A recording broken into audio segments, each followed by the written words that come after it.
2 സുജൂദിന് ശേഷം രണ്ടാമത്തെ റക്അത്തിലേക്ക് എഴുന്നേൽക്കുന്ന സമയത്ത് അല്പം ഇരിക്കാൻ റസൂൽ സല്ലല്ലാഹു അലൈഹി വസല്ലം പഠിപ്പിച്ചു.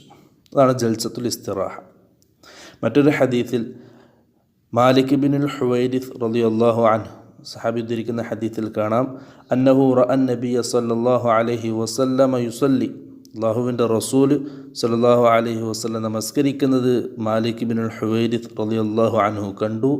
ഫഇദാ കാന ഫീ വിത്രിൻ മിൻ സ്വലാത്തിഹി, സല്ലല്ലാഹു അലൈഹി വസല്ലം തങ്ങളുടെ നമസ്കാരത്തിൻ്റെ 1-ാമത്തെ റക്അത്തിലാണെങ്കിൽ ലം യൻഹദ് ഹത്താ യസ്തവിയ ഖാഇദ, 1-ാമത്തെ റക്അത്തിൽ നിന്നും 2-ാമത്തെ റക്അത്തിലേക്ക് അല്ലെങ്കിൽ 3-ാമത്തെ റക്അത്തിൽ നിന്നും 4-ാമത്തെ റക്അത്തിലേക്ക് എഴുന്നേൽക്കുന്ന സമയത്ത് അല്പം വിശദമായിട്ടൊന്ന് ഇരിക്കുമായിരുന്നു. നല്ല രീതിയിൽ ഇരുന്നിട്ടാണ് റസൂൽ സല്ലല്ലാഹു അലൈഹി വസല്ലം എഴുന്നേറ്റിരുന്നത്. ഇതാണ് 2-ാമത്തെ ഹദീസ്.